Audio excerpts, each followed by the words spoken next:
नमस्कार फ्रेंड्स, मैं YouTube channel hot question में आप सभी का स्वागत है। फ्रेंड्स, आज जो बात करने वाले RRC group D Chennai zone की कट ऑफ के बारे में। जी हाँ फ्रेंड्स, मैं आपको बता दूं कोविड के कारण बहुत ही कम रहेगा इस बार कट ऑफ जो है, किस तरीके से अटेंड करके आना है। सारी डिटेल जो है इस वीडियो के अंदर आपको मिलने वाली है, तो पूरा वीडियो जो है एंड तक आप देखेंगे तो अच्छी तरीके से समझ में आ जाएगा कि ग्रुप डी चेन्नई जोन में हमको एग्जाम जो है किस तरीके से करके आना जो हमको सिलेक्शन मिल जाए। चलिए देर न करते इस वीडियो कवर करते हैं और जानते हैं पूरा डिटेल क्या है।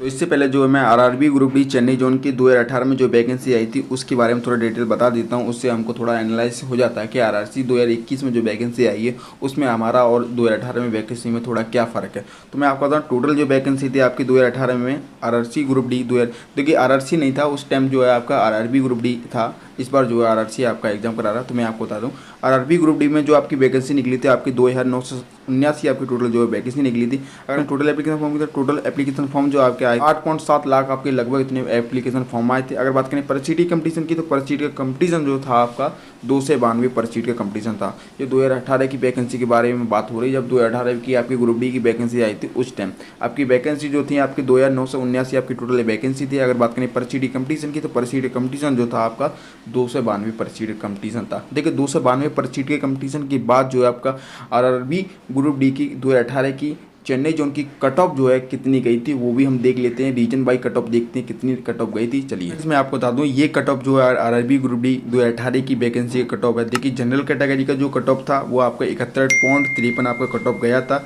अगर बात करें ओबीसी कैटेगरी की तो ओबीसी कैटेगरी का जो है 68.63 आपका कट ऑफ गया था। अगर बात करें एससी कैटेगरी की तो एससी कैटेगरी का जो कट ऑफ है जो आपका 61.56 आपका कट ऑफ गया था। अब देखिए एसटी कैटेगरी की बात करें तो एसटी कैटेगरी का जो कट ऑफ था आपका 55.32 आपका कट ऑफ गया। तो देखिए 2 से 92 पर सीट कंपटीशन होने के बाद जो है आपका कट ऑफ जो है इस तरीके से निकल के सामने आया था। 2019 में जो आपका फॉर्म डला था जो कि 2021 हो गई, अभी तक एग्जाम नहीं हुआ है। तो देखते हैं 2021 में जो है हमारे वैकेंसी कितनी है, पर सीट कंपटीशन कितना है और टोटल एप्लीकेशन फॉर्म कितने आए, उसके बाद जो है कट ऑफ क्या निकल के सामने आ रहा है। तो पूरा डिटेल जो इस वीडियो को कवर करने वाले हैं। साथ में आपको ये भी बताएं कि आपको एग्जाम में किन बातों को ध्यान में रखना है और आपको एग्जाम में किस तरीके से एग्जाम दे के आना है जो आपको आरआरबी चेन्नई जोन में वैकेंसी पूरी तरीके से मिल जाए। तो चलिए देर न करते इस वीडियो को कवर करते हैं और अच्छी तरीके से पूरी वीडियो जो है कवर करने वाले हैं।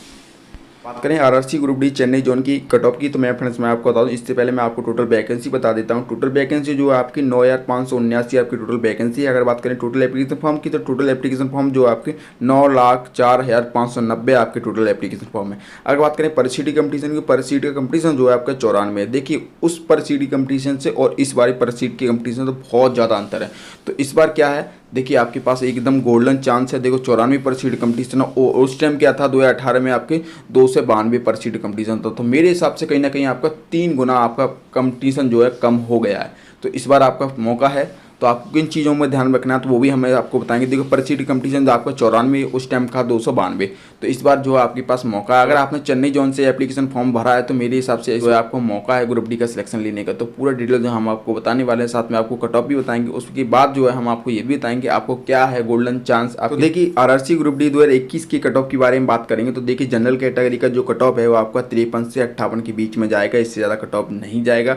अगर बात करें ईडब्ल्यूएस, देखो ईडब्ल्यूएस जो है इस बार जुड़ा है, अगली बार ईडब्ल्यूएस नहीं था। तो ईडब्ल्यूएस का भी कट ऑफ जो है 51 से 55 के बीच में कट ऑफ रहेगा, इससे ज़्यादा कट ऑफ नहीं जाएगा।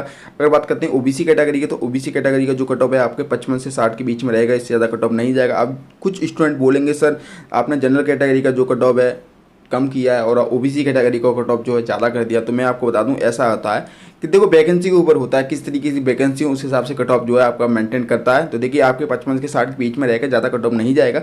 अगर बात करते हैं एससी कैटेगरी की तो एससी कैटेगरी का जो कट ऑफ है आपका 54 से 58 के बीच में रहेगा। ये कट ऑफ जो है आपको कहीं ना कहीं आपको सेम देखने को मिलेगा। अगर बात करें एसटी कैटेगरी की तो देखो हर बार जो है एसटी कैटेगरी का जो कट ऑफ है बहुत ही कम जाता है, क्योंकि इस बार जो है एसटी कैटेगरी का जो है एप्लीकेशन फॉर्म बहुत कम डलते हैं। इस वजह से जो है एसटी कैटेगरी का जो है बहुत कम जाता है, आपका 46 से 50 के बीच में कट ऑफ रहेगा, इससे ज़्यादा कट ऑफ जो है नहीं जाएगा। अब देखिए कट ऑफ जो है इतना जाएगा, उसके बाद जो है एग्जाम किस तरीके से करना, तो मेरे हिसाब से मैं आपको बताता हूँ जितना क्वेश्चन आपको आरआरबी ग्रुप डी एग्जाम में आए उतना ही क्वेश्चन करना, ज़्यादा क्वेश्चन मत करना। आपको बता दूं एग्जाम में सबसे पहले आपको क्या ध्यान रखना है, आपको नेगेटिव मार्किंग का अच्छी तरीके से ध्यान रखना है। अगर आपको जितना क्वेश्चन आ रहा है उतना ही क्वेश्चन करिए, इससे ज़्यादा क्वेश्चन मत करिए। स्टूडेंट इस तरीके से होते हैं, उनको क्वेश्चन आ रहा है 60, वो करके आते हैं पूरे 100। ऐसा क्वेश्चन करने की ज़रूरत नहीं है, जितना क्वेश्चन आए उतना ही क्वेश्चन करिए। देखो आपको ज़्यादा क्वेश्चन लाने की ज़रूरत नहीं है, ज़्यादा नंबर लाने की ज़रूरत नहीं है।